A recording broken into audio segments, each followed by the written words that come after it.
ಆಯಿತು. ನನಗೆ DCC bank ಅಧ್ಯಕ್ಷಗಿರಿ ಕೊಟ್ಟಿರೋರು ಯಾರೂ ಅಲ್ಲ, ಎಲ್ಲ ಪಾರ್ಟಿಲಿರೋ ಸಹಕಾರಿಗಳು ನನಗೆ ಕೊಟ್ಟಿರೋದು. ಈಗ ನಮ್ಮ DCC ಬ್ಯಾಂಕಲ್ಲಿ BJP ಅವರವರೇ, JDSನವರು ಅವರೇ, ಕಾಂಗ್ರೆಸ್ನವರು ಅವರೇ.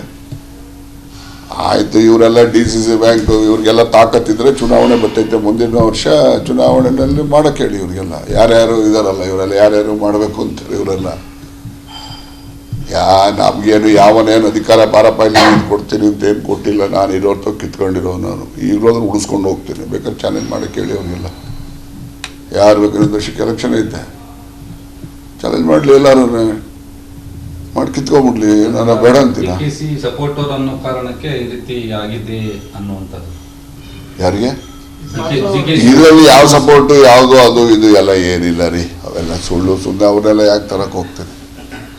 DKC ಸಪೋರ್ಟ್ ಇದ್ರೆ ಮಂತ್ರಿನೇ ಮಾಡೋಣ DKC ಇವ್ರಿಗೆ. ಯಾರು ಬೇಡ ಅಂತ ಯಾರು ಹೇಳಿದ್ರ? ಇವೆಲ್ಲ ಸುಮ್ಮನೆ ಏನೋ ಅಧಿಕಾರ ಆಸೆ ಪಟ್ಟಿರ್ತಾರೆ, ಸಿಕ್ಕಿರಲ್ಲ, ಅದರಲ್ಲಿ ಆಕ್ರೋಶದಲ್ಲಿ ಮಾತಾಡ್ತಾರೆ ಅಷ್ಟೇ. ಅದಕ್ಕೆ ನಾವೇನು ಉತ್ತರ ಹೇಳಕ್ಕೆ ಹೋಗೋದಿಲ್ಲ.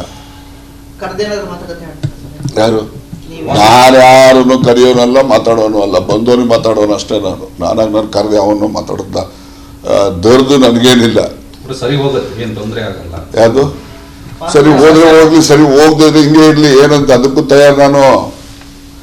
ನಾನು ಯಾರನ್ನು ಕರೆದು ಪರೆದು ಮಾತಾಡಿ ಕನ್ವಿನ್ಸ್ ಮಾಡೋದು ಅವೆಲ್ಲ ನನ್ನ ಜೈಮಾನದಲ್ಲೇ ಇಲ್ಲ. ನಾನು ಇರೋದೇ ಹಿಂಗೆ. ಅಲ್ಲ ಸರ್, ತಮ್ಮ ಮುಖಾಂತರನೇ ಅವರು ಕಾಂಗ್ರೆಸ್ನಿಂದ JDS ಕಾಂಗ್ರೆಸ್ ಬಂದವರು. ನನ್ನ ಮುಖಾಂತರ ಅಲ್ಲ ರೀ, ಜಿಲ್ಲೆ ಎಲ್ಲ ಮುಖಂಡರುಗಳು ಸೇರಿ ಮಾತಾಡಿದವರು. ಮುದ್ದನ್ಮೇಗೌಡರು ಕೂಡ MP ಎಲೆಕ್ಷನ್ ಟೈಮಲ್ಲಿ ಅವರೇ ಕರ್ಕೊಂಡ್ಬಂದು ಮಾಡಿಸಿದ್ದು. ಆಯ್ತು, ಈಗ ಹಳೆ ಕಥೆಗಳ್ದೆಲ್ಲ ನಡೀತಾ ಆ ಸಂದರ್ಭದಲ್ಲಿ ಏನೇನು ಯಾವ ಸರಿ ಅಂತ ಇರ್ತದೋ ಅದು ನಡ್ಕೊಂಡು ಹೋಗ್ತವೆ. ಮುಂದೇನೂ ಅಷ್ಟೇನೆ. ನಾವು ಯಾರನ್ನು ಕರೆದು ಮಾತಾಡಿ ಅವ್ರಿಗೆ ಸಮಾಧಾನ ಮಾಡೋದು, ಇನ್ನೊಬ್ರು ದ್ವೇಷ ಮಾಡೋದು ಅಂತ ಏನಿಲ್ಲ. ನಾವಿರೋದೇ ಹಿಂಗೆ, ಗೊತ್ತಾಯ್ತಾ?